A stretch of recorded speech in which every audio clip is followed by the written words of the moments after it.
Meus irmãos, nós vamos abrir a palavra de Deus no livro de 1 Samuel, no capítulo 4. 1 Samuel, capítulo 4.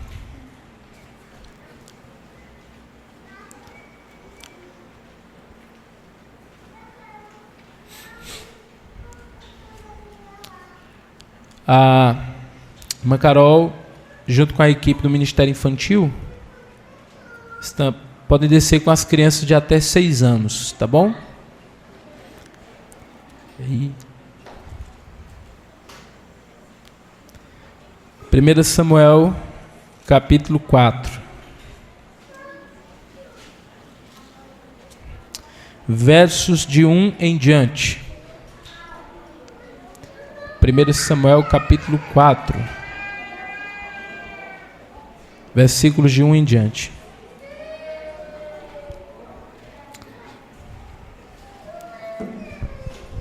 Quem encontrou, por gentileza, mantenha a sua Bíblia aberta. 1 Samuel, capítulo 4, versículo de 1 em diante.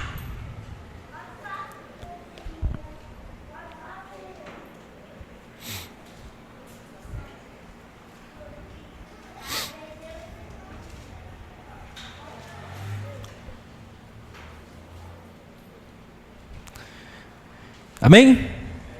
Glória a Deus. 1 Samuel 4, de 1 em diante, diz assim a palavra do Senhor. A palavra de Samuel veio a todo Israel. Israel saiu à batalha contra os filisteus e acampou em Ebenezer. E os filisteus acamparam em Afeca. Os filisteus se dispuseram em ordem de batalha para enfrentar Israel.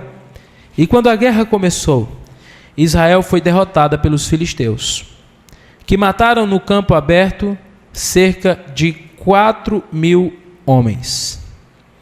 Quando o povo voltou ao arraial, os anciãos de Israel disseram: por que o Senhor nos derrotou hoje diante dos filisteus?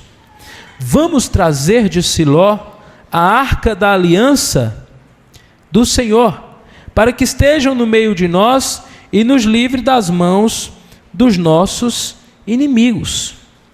E sucedeu que, vindo a arca da aliança do Senhor ao arraial, todo Israel gritou com grande júbilo, até que a terra estremeceu.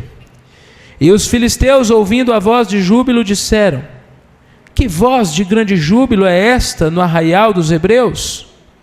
Então souberam que a arca do Senhor era vinda ao arraial. Por isso, os filisteus se atemorizaram, porque diziam: Deus veio ao arraial. E diziam mais: ai de nós, tal nunca jamais sucedeu antes. Ai de nós, quem nos livrará da mão destes grandiosos deuses de Israel? Estes são os deuses que feriram os egípcios com toda praga junto ao deserto. Esforçai-vos e sede homens, ó filisteus, para que porventura não venhais a servir aos hebreus, como um dia eles serviram a vós. Sede, pois, homens, e pelejai.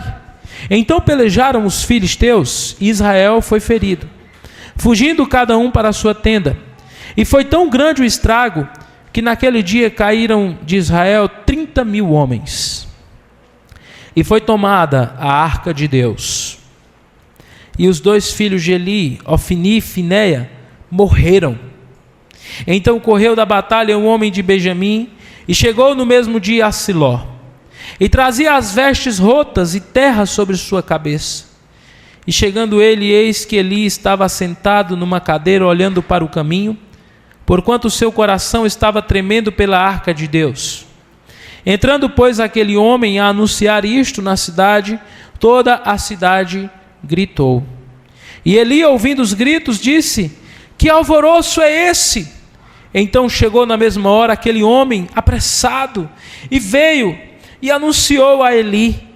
E Eli já era um homem de idade de 98 anos. E estavam os seus olhos tão escurecidos que já não podia ver. E disse aquele homem a Eli: eu sou o que venho da batalha, porque eu fugi hoje da batalha. E ele disse: que coisa sucedeu, meu filho? Então o homem que trazia as notícias respondeu: Israel fugiu diante dos filisteus, e houve grande matança no meio do povo. E além disso, também teus 2 filhos, Ofni e Finéias, morreram, e a arca do Senhor foi tomada. E sucedeu que, fazendo ele menção da arca de Deus, Eli caiu da cadeira para trás, ao lado da porta, e no mesmo instante quebrou o seu pescoço e morreu, porquanto o homem era velho e pesado, e tinha ele julgado Israel 40 anos. E estando sua nora, a mulher de Finéias, grávida e próxima ao parto, e ouvindo essas notícias de que a arca de Deus era tomada e de que seu sogro e seu marido morreram, encurvou-se e deu à luz, porquanto as dores de parto lhe sobrevieram. E, ao tempo em que ia morrendo, disseram às mulheres que estavam com ela: não temas, pois deste à luz um filho. Ela, porém, não respondeu nem fez caso disso. E chamou o menino de Icavode, dizendo: de Israel foi a glória, porque a arca de Deus foi tomada, e por causa de seu sogro e de seu marido. E disse: de Israel a glória foi levada embora às pressas, pois é tomada a arca de Deus. Amém? Senhor nosso Deus e Pai, mais uma vez eu te peço, fale ao nosso coração nessa noite. Usa a minha vida para o louvor da tua glória e prepara nossas mentes e corações para sermos transformados pelo Senhor. Em nome de Jesus.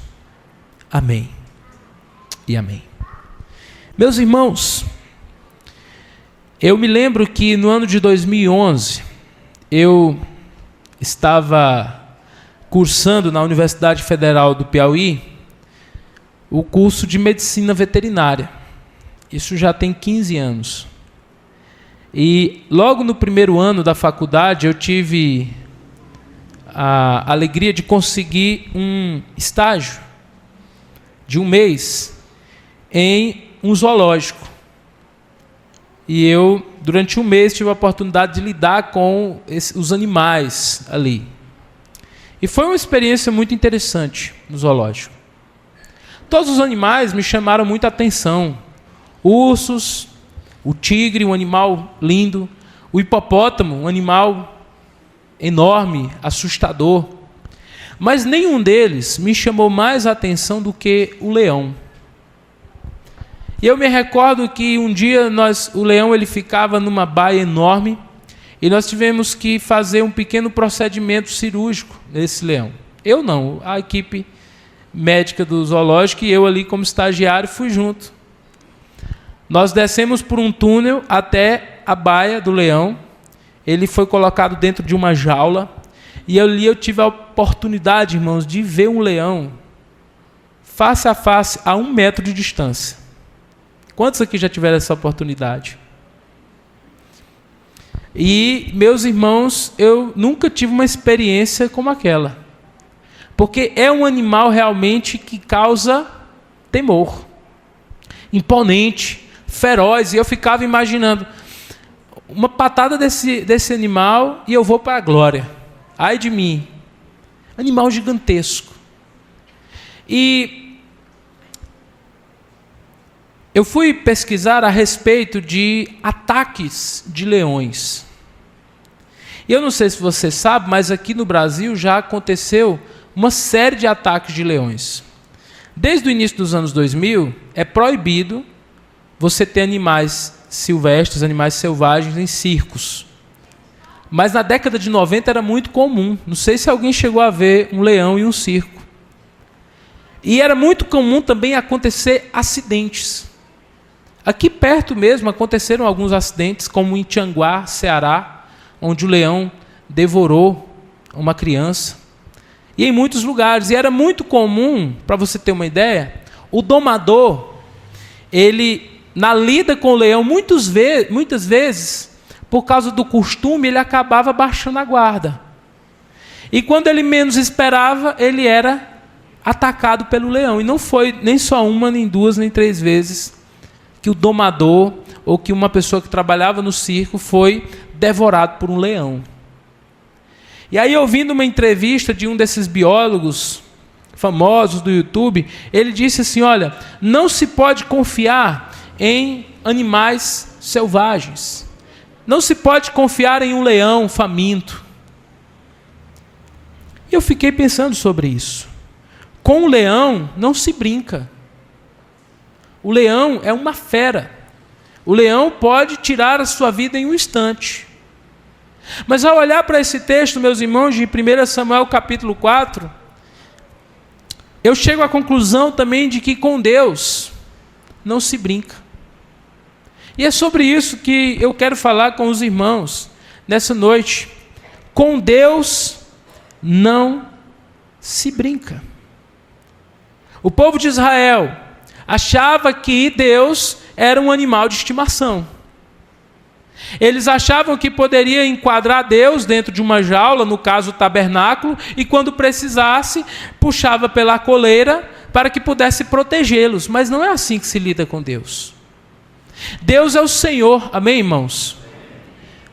Nós não podemos esquecer que Deus é misericordioso, é amoroso, mas que Deus também é justiça. Não podemos nos esquecer de Romanos capítulo 1, que diz que a ira de Deus se revela dos céus contra todo aquele que vive na impiedade. Com Deus, meus irmãos, não se brinca. O capítulo 4 acontece em um período de profunda decadência espiritual em Israel. A gente vem trabalhando isso nos últimos 3 domingos.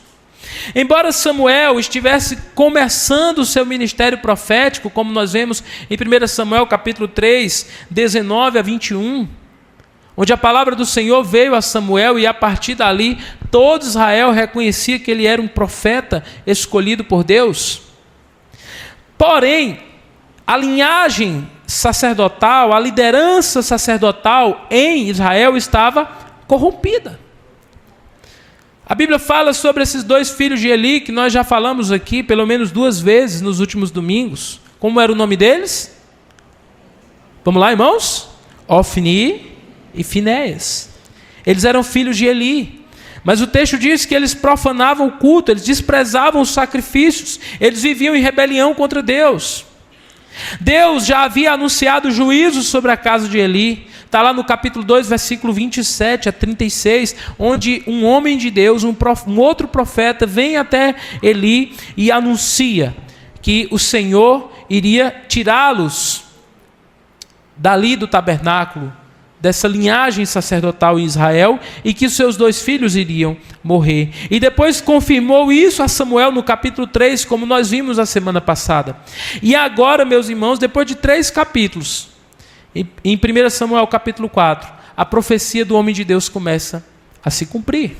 Esse capítulo vai mostrar a derrota de Israel, a captura da arca pelos filisteus, a morte dos 2 filhos de Eli, a morte do próprio Eli e, por fim, um parto trágico, onde a esposa de um dos filhos de Eli tem um filho prematuramente. Ela acaba morrendo, mas antes de morrer, ela coloca o nome da criança de Icabode, como é traduzido. A palavra Kavod do hebraico significa glória. Icabode significa foi-se a glória, ou não glória. Como se ela dissesse: a glória de Israel foi levada. Tudo isso revela que Deus não pode ser manipulado por um povo religioso, mas desobediente. Deus não é nosso brinquedo. Deus não é nosso brinquedo.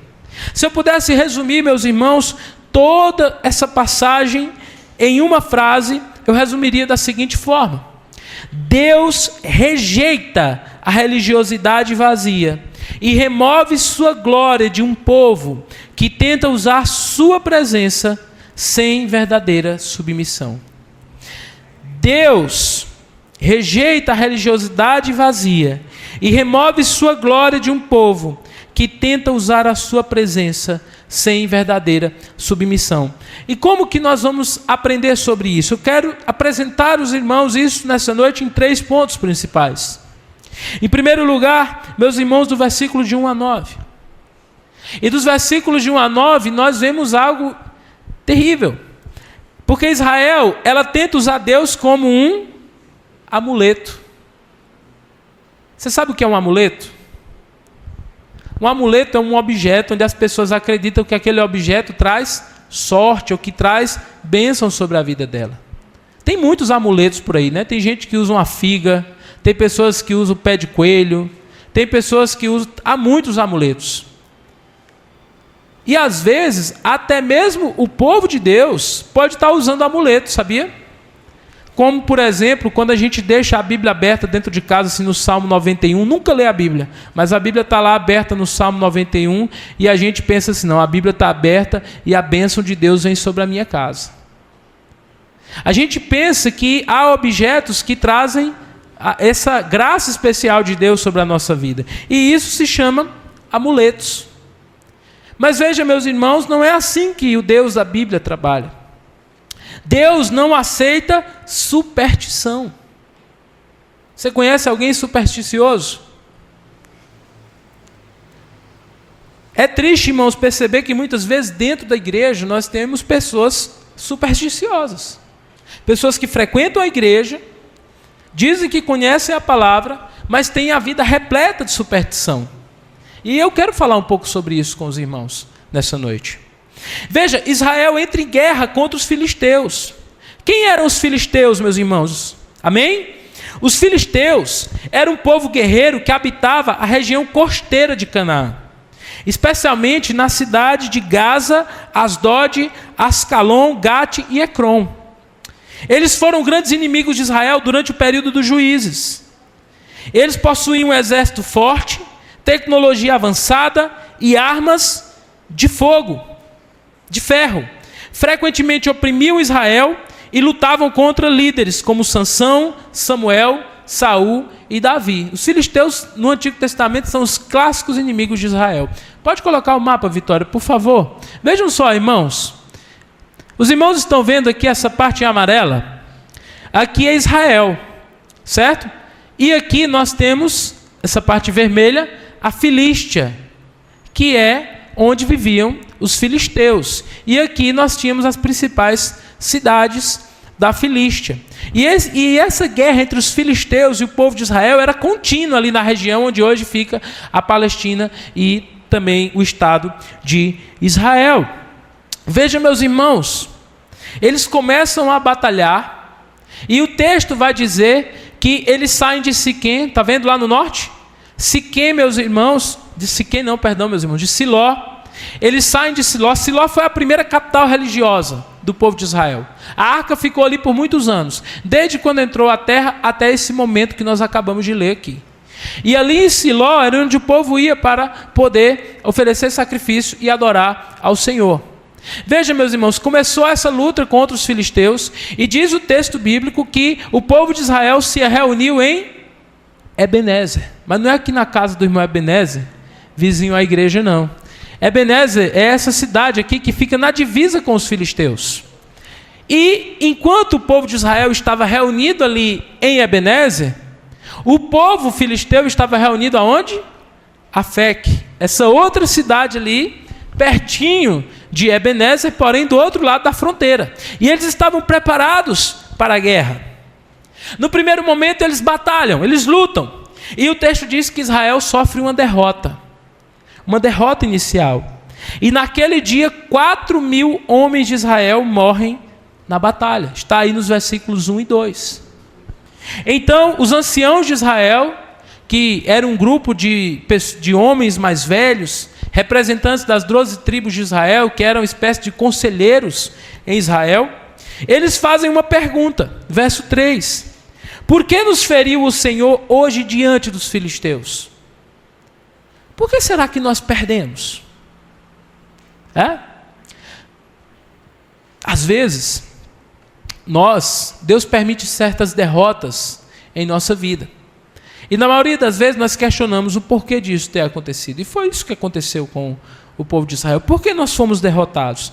E a conclusão dos anciãos foi a seguinte: eles não buscaram arrependimento, eles não chegaram à conclusão, porque o texto bíblico deixa muito claro lá na aliança, no livro de Deuteronômio, que se eles se entregassem à idolatria, se eles se afastassem de Deus, Deus os entregaria nas mãos dos seus inimigos. Mas os anciãos não levam o povo ao arrependimento. Eles não consultam o homem de Deus. Quem é o homem de Deus? O versículo 1 fala: Samuel. Eles não consultam Samuel.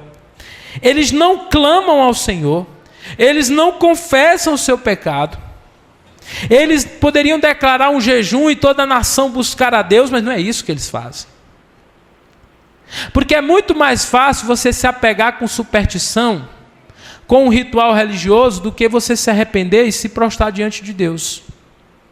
É muito mais fácil você dizer que os problemas da sua vida é a inveja do vizinho, do que você reconhecer os pecados que estão na sua vida e se voltar para o Senhor. É muito mais fácil você colocar a culpa dos seus problemas no signo, que crente não acredita nessa coisa. É muito mais fácil você colocar a culpa dos seus problemas em alguma superstição, do que você se voltar para o Senhor e se curvar diante de Deus. Mas o povo de Israel escolheram um caminho pragmático. E os conselheiros disseram: tragamos a arca. Vejam, meus irmãos, eles achavam que a presença física da arca garantiria uma vitória automática. Às vezes a gente pensa, porque nós estamos aqui frequentando aos domingos aqui na igreja, Deus vai nos dar tudo o que nós queremos. Às vezes a gente pensa, porque eu tenho lá um pão diário, um manancial, ou qualquer que seja o seu devocionário, e a gente lê uma vez por dia, Deus vai fazer o que a gente quer. Às vezes a gente pensa, porque a gente dá o dízimo de vez em quando, que o Senhor vai ser propício a nós, por isso. Mas esse texto deixa muito claro que o que Deus quer de nós é obediência. Veja, o que era a arca do Senhor? A arca da aliança simbolizava o quê? O trono de Deus, ou seja, sua presença, sua aliança com Israel. A arca, meus irmãos, não era um objeto mágico. Era um sinal da presença santa de Deus no meio do povo. Essa arca, meus irmãos, foi ordenada por Deus que Moisés fizesse ela. Era uma arca feita de madeira nobre, mas coberta com ouro, e dentro, em cima da arca, na tampa, tinha o propiciatório, e ali tinha 2 querubins, e dentro da arca você tinha as tábuas da lei, você tinha o maná, que foi aquele pão que Deus enviou do céu no deserto, e também tinha o cajado ali, que foi usado por Moisés, estavam dentro da arca, e a arca simbolizava a presença de Deus. Mas Israel, meus irmãos, tratou a arca como um objeto mágico.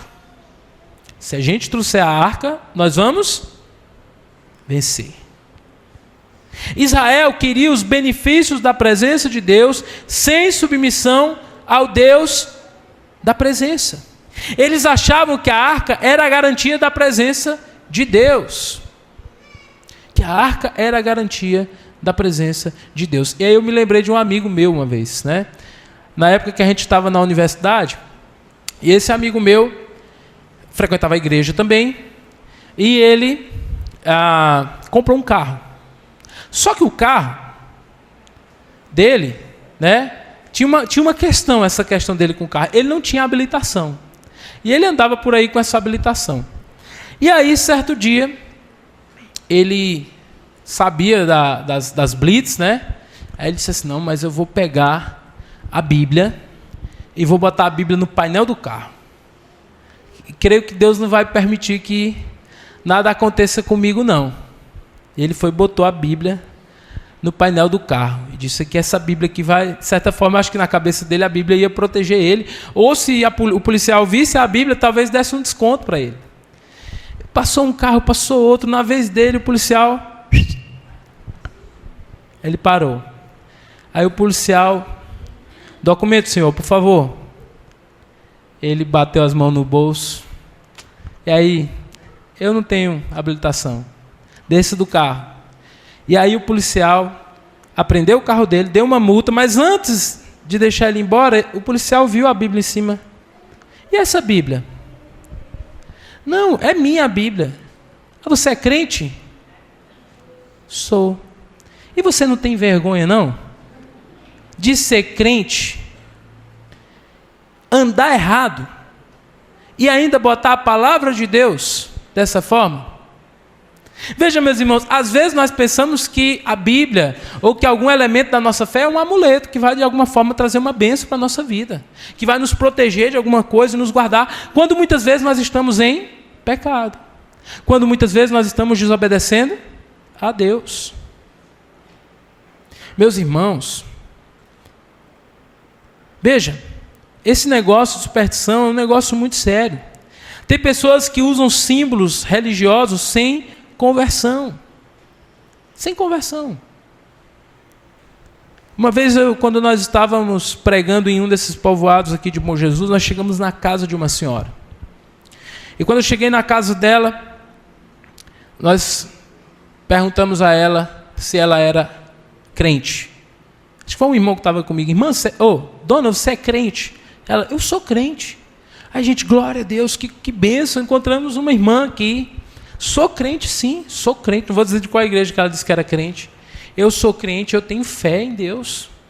Inclusive, toda sexta-feira, o pastor faz uma oração no rádio e eu boto um copo de água em cima do rádio. E depois que o pastor ora, eu boto todo mundo aqui em casa para beber da água. Eu bebo, meu marido bebe, meus filhos bebem.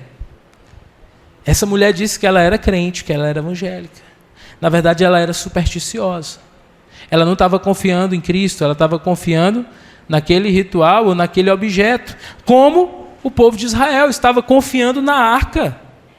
Mas devemos, irmãos, nos lembrar de uma coisa: Deus não se deixa manipular. Israel queria os benefícios da presença de Deus sem submissão a Deus. Sem submissão a Deus. E aí o texto continua dizendo, no verso 4, e os 2 filhos de Eli, Ofni e Finés, estavam ali. E aqui tem um ponto importante, que o texto deixa muito claro. No verso 3 ele diz que a arca está ali, mas no verso 4 ele diz que Ofni e Finéias, e quando nós ouvimos esse nome, nós lembramos de quê? Promiscuidade, irreverência, uma vida de pecado, pessoas que estão dentro do templo, mas que estão vivendo uma vida longe do Senhor. O texto deixa muito claro. E isso é proposital. Os sacerdotes rejeitados por Deus conduzem agora a arca para a guerra. A corrupção espiritual contaminou toda a liderança e o povo. No verso 5, meus irmãos, diz o texto que quando a arca entra no arraial, o que acontece? Israel grita de júbilo e diz que a terra estremece. Tamanho é a vibração dos soldados. Nos versos 7 e 8, nós vemos que quando... E aí, voltando lá no mapa, que eu quero pensar com os irmãos. Os irmãos estão vendo aqui, olha, Ebenezer e Afec. Está vendo a distância? Vocês conseguem imaginar a gritaria do povo de Israel quando a arca chegou no acampamento deles? A ponto de, do outro lado da fronteira, os filisteus ouvirem os gritos. E o texto, claro, há aqui um recurso narrativo, que é uma hipérbole, um exagero, para dizer que a terra tremeu no sentido de que foi algo espantoso. E quando os filisteus ouviram a gritaria do povo de Israel, e disse que era gritaria de alegria, eles gritaram com grande júbilo, versos 7 e 8 diz que os filisteus tremeram de medo. Eles ficaram com medo. E eles ficaram com medo porque eles se lembraram das histórias, meus amados irmãos, de 400 anos antes. O que foi que aconteceu cerca de 400 anos antes, meus irmãos? No Egito. Eles se lembraram das 10 pragas. Eles se lembraram do Senhor abrindo o mar vermelho e o povo de Deus passando pela terra seca. Eles se lembraram da morte dos egípcios. Eles se lembraram do Senhor entregando Canaã nas mãos de Israel. Eles se lembraram dos grandes milagres que foram feitos por Josué na entrada da terra. Eles se lembraram do Deus poderoso que Israel tinha. Mas nós devemos nos lembrar que não foi a arca que fez esses milagres. Se você conhece a história do povo de Israel, você vai se lembrar que a arca foi construída bem depois da saída do povo do Egito. Os irmãos se lembram disso? Porque, meus irmãos, o que liberta o povo do Egito, que opera as 10 pragas no Egito, que entrega a vitória para Josué e o exército de Israel, o Deus que faz esses milagres não é simplesmente aquela arca de madeira e ouro, é a presença do Senhor no meio do seu povo. Nós devemos, irmãos, tomar todo cuidado com superstição. Devemos tomar cuidado para não pensar que Deus depende de símbolos, de templos ou de qualquer outra coisa para nos abençoar. Segundo lugar, versículos 10 a 18. Nós vemos Deus então entrega Israel ao juízo. Versículos 10 a 18. Então os filisteus lutaram, e Israel foi derrotado, e cada um fugiu para a sua tenda. E naquele dia foi uma grande derrota, pois foram mortos de Israel 30.000 homens. Meus irmãos, e agora eu quero que os irmãos pensem um pouco comigo. Qual é esse período aqui? Os irmãos sabem? O período dos juízes. O período dos juízes vai até Eli. Samuel representa o período da monarquia, porque ele é levantado por Deus para ungir os 2 primeiros reis de Israel. Os irmãos se lembram como foi o período de juízes em Israel? Um período de total distanciamento de Deus. Um período que as coisas mais horrendas foram feitas em Israel. Um período em que houve, meus irmãos, tantas coisas terríveis em Israel, que é ruim até da gente relembrar. Mas os irmãos vão se lembrar que no período dos juízes, sabe o que houve? No período dos juízes, houve sacrifício humano no meio do povo de Deus. No período dos juízes, houve estupro coletivo, lá no meio de Israel. No período dos juízes, houve uma guerra civil entre as tribos de Israel. No período dos juízes, foi um período terrível de total distanciamento de Deus, onde Israel brincou com Deus. E diz a palavra de Deus que eles serviram a toda sorte de deuses estrangeiros. Azerá, Baal, Astarote, se entregaram à idolatria, se afastaram de Deus. Mas, meus irmãos, chega uma hora que a paciência acaba. E aqui nós vemos a paciência chegar ao fim.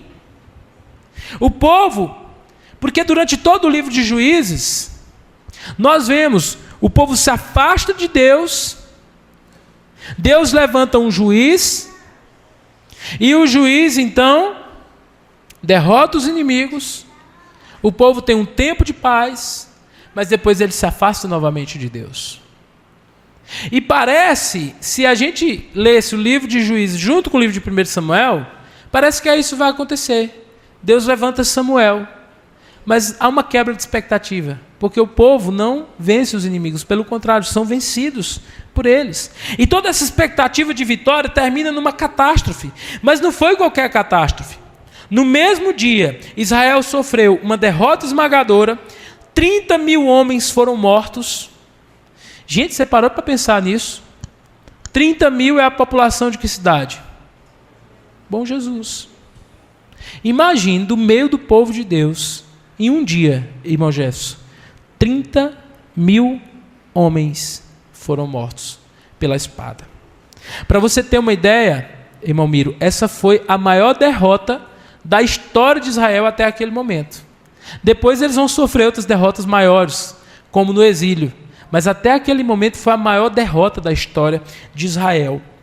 Além dos 30.000 que morreram, a captura da arca. Pela primeira vez, uma nação estrangeira tomou a arca do Senhor e levou para a sua nação. E também a morte dos sacerdotes. Meus amados irmãos, essa derrota mostra algo profundo. Deus não está preso aos símbolos religiosos de Israel. A arca estava no campo, mas Deus não estava aprovando o povo. Os líderes religiosos, os pastores daquela época, estavam lá, mas Deus não estava lá. Meus irmãos, será que nós também não temos permitido algum tipo de superstição, algum tipo de religiosidade em nossas vidas, ao invés de estarmos diante do Senhor em obediência a Ele? 1 Samuel 15, 22 é um dos textos mais icônicos da Bíblia, que nós vamos ver um pouco mais à frente nesse livro. 1 Samuel 15, 22, onde a palavra do Senhor diz o seguinte. 1 Samuel 15, 22. Nós vamos ler todos juntos. Vamos lá? Porém, Samuel disse: tem porventura o Senhor tanto prazer em holocaustos e sacrifícios, como em que se obedeça a palavra do Senhor? Eis que obedecer é melhor do que o sacrificar, e atender é melhor do que a gordura de carneiros. Então o próprio Samuel, capítulos depois, vai falar para Saul que o que Deus requer de nós não é religiosidade, não é simplesmente cumprir ritos. Claro que os ritos fazem parte da fé, mas que Deus requer de nós obediência. Outra implicação importante aqui nesse texto, e que eu trouxe para a minha vida, nós devemos tomar cuidado, irmãos, para não nos apegarmos mais a coisas, objetos e estruturas do que ao Senhor. Do que ao Senhor. Nós não podemos fazer isso. Às vezes nós nos apegamos a objetos. Estava conversando com um pastor um tempo desse, e a gente sabe que o tempo vai passando e as igrejas, elas precisam ir se modernizando, não é verdade? É ou não é? Não modernizando na palavra, não modernizando no ensino, no evangelho, mas na estrutura. Não é verdade? Precisam comprar um som novo, precisam investir em acústica, precisam instalar uma climatização, principalmente numa cidade quente, que nem Bom Jesus. Chega um momento que precisam trocar, talvez, os assentos. E foi justamente isso que aquele pastor foi fazer. O pastor já de uma igreja antiga como a nossa, mais de 50 anos, e ele foi e desafiou a igreja a trocar o púlpito de madeira, aquele púlpito gigantesco, e os bancos de madeira, e ele disse: olha, vamos trocar por cadeiras acolchoadas, né, por uma coisa mais agradável para os nossos idosos, para os irmãos da igreja, que facilite o trabalho aqui na igreja. Meus irmãos, quando ele disse isso, tinha um irmão lá que era membro fundador da igreja. E esse irmão levantou a mão e disse: eu não aceito. Eu não aceito, porque esses bancos são essência dessa igreja. Desses bancos viram muitas pessoas se converter. Foi nesses bancos que eu criei os meus filhos. E ele começou a trazer argumentos. Ou seja, aquele irmão, ele estava apegado ao quê? Aos bancos da igreja. Meus irmãos, nós temos que nos apegar ao Senhor. E qualquer coisa que nos ajudar a fazer melhor para o Senhor, glória a Deus. Os irmãos sabem, eu sou um pastor tradicional. Eu amo história. E eu acho que nós temos que zelar, cuidar, preservar e contar a história da igreja. Mas nós devemos tomar muito cuidado quando nós começamos a valorizar o templo, os bancos ou qualquer coisa que faz parte da igreja e colocar como se fosse algo indispensável na nossa vida cristã. Nós não podemos ser como Israel. Israel sempre valorizou tanto o templo E a Bíblia diz que quando Jesus veio, eles valorizavam, eles amavam o templo. Mas o texto diz que eles recusaram a quem? A Jesus. Eles recusaram a Jesus. Então nós jamais, irmãos, podemos colocar coisas, objetos ou estruturas à frente do Senhor. Assim como Israel jamais deveria pensar que a arca era o mais importante ou que a arca lhes daria a vitória. Não, quem nos dá a vitória é o Senhor.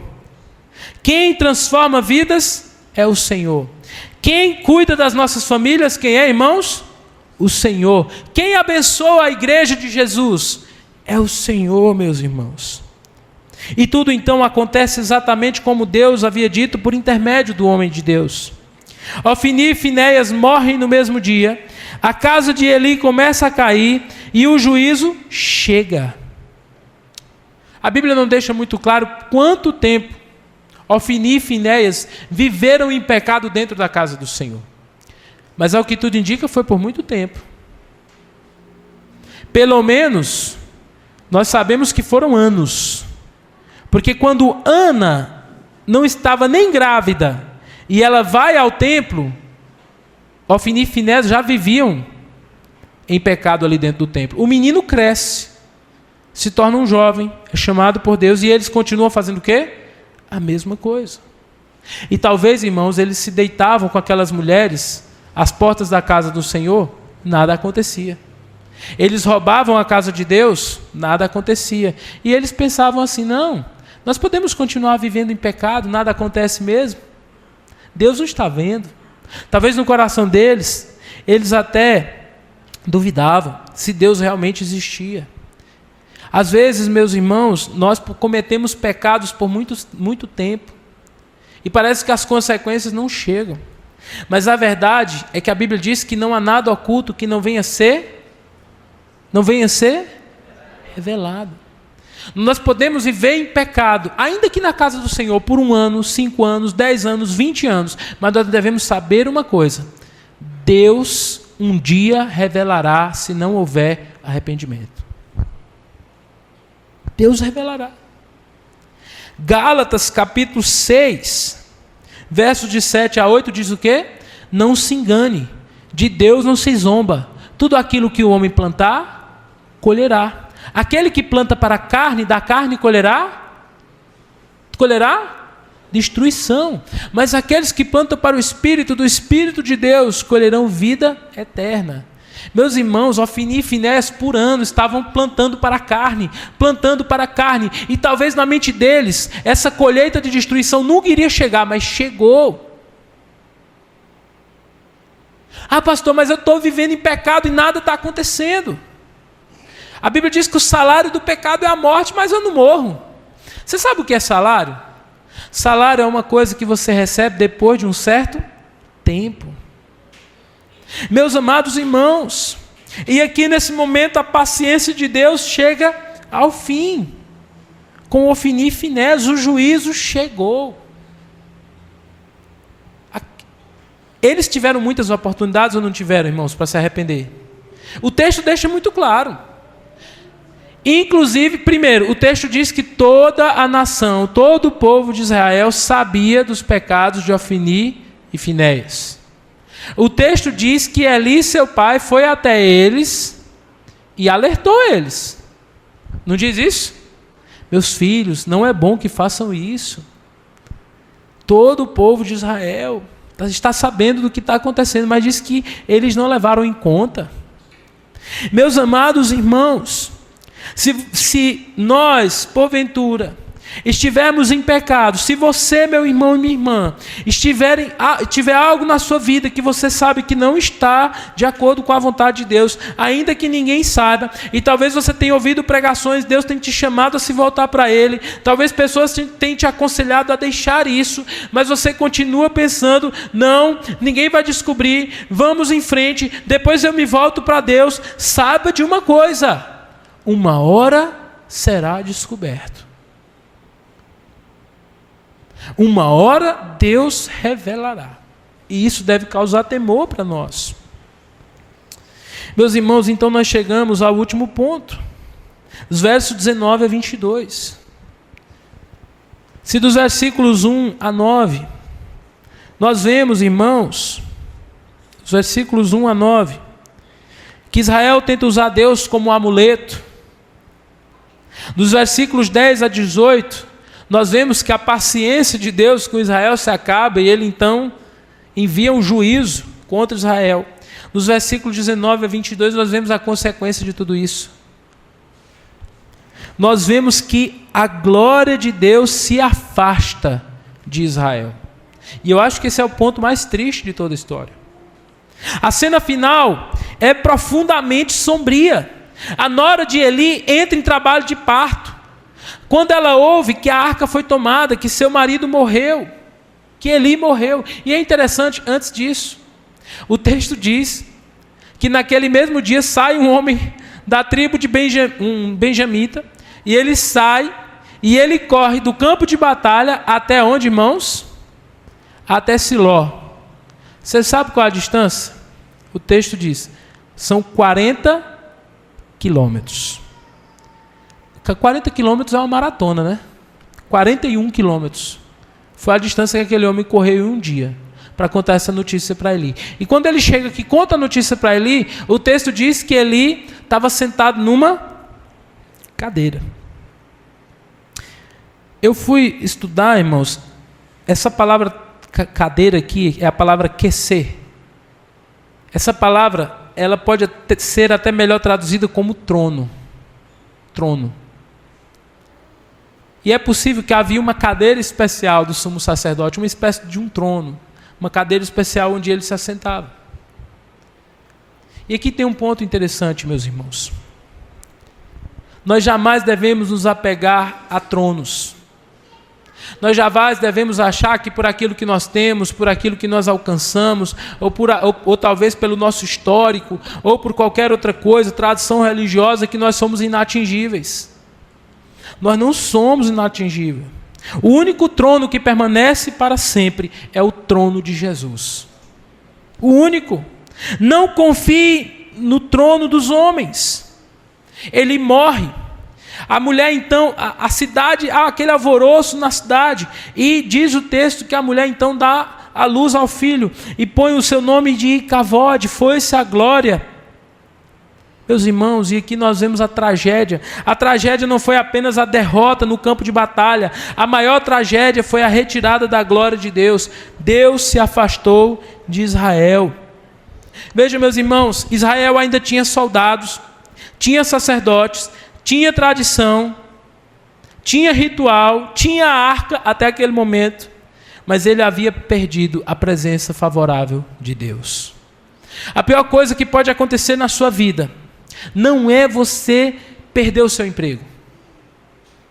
A pior coisa que pode acontecer na sua vida não é você perder os seus recursos, os seus bens. A pior coisa que pode acontecer na sua vida não é você perder um ente familiar querido. A pior coisa que pode acontecer na sua vida não é, de jeito nenhum, você perder algo que você considera importante, como um bem, uma casa, um carro, qualquer coisa que seja. A pior coisa que pode acontecer, meus irmãos, é nós perdermos a presença favorável de Deus em nossa vida. Essa é a pior coisa. E aqui, meus irmãos, a Bíblia nos ensina que há 3 coisas, isso aqui eu queria que os irmãos anotassem. 3 coisas que podem afastar Deus do seu povo. 3 coisas. Isso aqui a gente tem que anotar e deixar na cabeceira da nossa cama. 3 coisas que podem afastar Deus do seu povo. E eu fui fazer um estudo bíblico e ver quais são as coisas na Bíblia que a Bíblia diz que afasta Deus do seu povo. Eu encontrei 3 coisas. A primeira coisa, está bem aqui, ó. Primeiro perigo espiritual que nos afasta de Deus: iniquidade. Iniquidade. O que é iniquidade, irmãos? É o pecado não confessado. É o pecado normatizado. É o pecado que eu permito que entre pela porta da minha casa, sente à minha mesa, ceie comigo e fique por ali. Porque pecar todos nós pecamos. Não é verdade? O servo de Deus peca, irmãos? Sim. A questão é quando nós vivemos em pecado. E aqui é a iniquidade. A iniquidade é um perigo que nos afasta de Deus e que afasta Deus do seu povo. Onde que eu encontro isso? Isaías 59:2. Onde o profeta Isaías, antes do grande juízo de Deus sobre Judá, ele diz: os vossos pecados, dizendo para o povo de Deus, a vossa iniquidade faz separação entre vocês e Deus. Então, pecados não confessados, pecados ocultos, afasta Deus do crente. É como uma parede que nos separa da comunhão da presença de Deus. A segunda coisa que nos afasta de Deus, além das iniquidades, sabe o que é? O endurecimento de coração. E uma coisa está ligada à outra. Hebreus 3:12 diz assim, leiamos: cuidado, irmãos, para que nenhum de vocês tenha coração duro e incrédulo, que se afaste do Deus vivo. A segunda coisa que nos afasta de Deus é dureza de coração. É quando o nosso coração está tão duro que não se responde mais à palavra.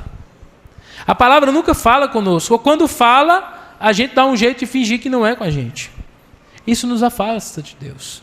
Porque Deus se relaciona conosco por meio da palavra. Se o crente deixa de guardar a palavra, de ouvir a palavra, como que ele vai ter relacionamento com Deus? E por fim, a terceira coisa, meus irmãos, que pode nos afastar da presença de Deus é a confiança em si mesmo ou na força humana, que era o caso muitas vezes de Israel. Jeremias 17:5 fala sobre isso. Maldito é o homem que confia no homem e faz da força do seu braço o seu poder. Quando nós confiamos em nós mesmos ou em qualquer força humana e não no Senhor, nós estamos nos afastando de Deus. Eu quero chamar você, meu irmão, a pensar sobre isso. Se há alguma iniquidade na minha e na sua vida, endurecimento de coração ou confiança em nós mesmos ou em qualquer outra força humana. Mas eu quero dizer, meu irmão, para você, que há uma promessa de Deus. Em Tiago, capítulo 4, versículo 8, a Bíblia diz: achegai-vos a Deus, e Ele se achegará a vós. Por mais distante que nós estejamos, e na história de Israel a gente vê isso, sempre que o povo de Deus se quebranta e se volta para o Senhor está sempre de braços abertos. A única coisa que nos impede de ter comunhão com Deus somos nós mesmos, nosso próprio coração. Porque o Senhor está sempre pronto a ouvir o contrito e quebrantado de coração, todo aquele que deseja se voltar para o Senhor. Como na parábola do filho pródigo, todas as vezes que nós nos voltamos para Deus, Ele abre os seus braços e nos recebe. Meus amados irmãos, é maravilhoso como que esse texto, ele aponta para Cristo Jesus, e eu quero fazer algumas aplicações aqui. Primeira coisa, esse texto mostra, irmãos, que Jesus é a verdadeira presença de Deus. No Antigo Testamento, a arca simbolizava a presença de Deus entre o povo. Mas no Novo Testamento, quem é que simboliza a presença de Deus no meio de nós? Jesus. Ele é o Deus conosco, Emanuel. Quando Jesus está no meio de nós, nós temos a certeza de que Deus está conosco. A glória, diz o texto, que a glória de Deus foi-se embora de Israel. Mas a palavra de Deus diz, irmãos, em João 1,14, falando a respeito de Jesus, diz que o Verbo se fez carne e habitou entre nós e nós vimos a sua glória. Glória como do unigênito do Pai. A presença de Deus não está mais numa caixa dourada. A presença de Deus habita plenamente em Cristo no meio da igreja. Meus amados irmãos, Deus enviou o seu Filho para habitar em nosso meio. Nós não precisamos de objetos, nós não precisamos de templos. A Bíblia diz que o templo nós podemos usar como um salão como esse, como um espaço de adoração a Deus para facilitar as reuniões da igreja, mas a certeza da presença do Senhor no meio da igreja é que Jesus está no meio de nós. O Deus conosco, Emanuel. E isso traz três desafios para nós. Eu quero concluir com esses 3 desafios. Primeiro, meu irmão, jamais podemos transformar Deus em instrumento dos nossos próprios interesses. Veja, Israel queria usar Deus para vencer a batalha, mas ele queria fazer isso sem se arrepender, sem se voltar para o Senhor.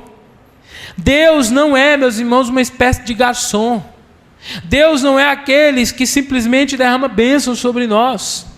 Nós precisamos ter um relacionamento com Deus, nós precisamos viver uma vida diante de Deus e buscar obedecer ao Senhor na pessoa de Jesus, se quisermos andar com Ele.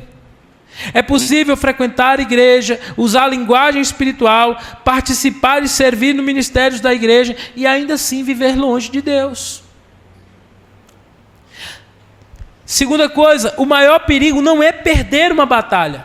O maior perigo é perder a glória de Deus em sua vida.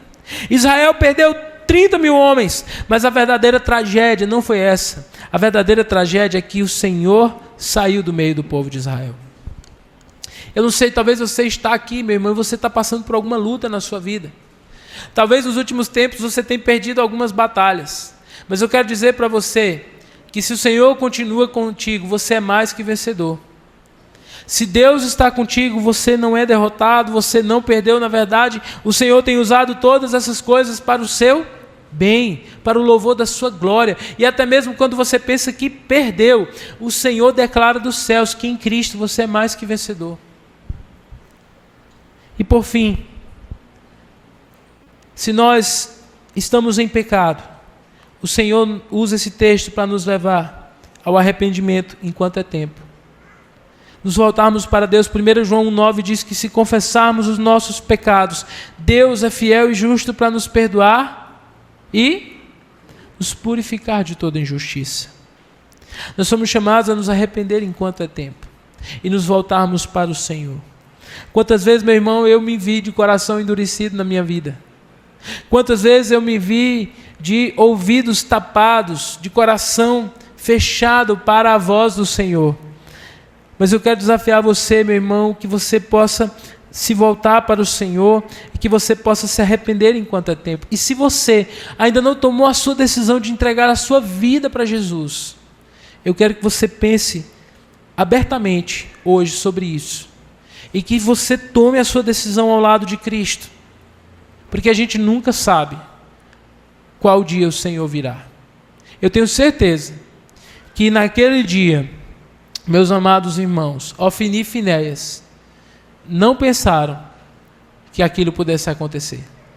Talvez, se eles soubessem, eles teriam se arrependido. Talvez eles teriam feito orações, se voltado para Deus. Mas a verdade é que nós nunca sabemos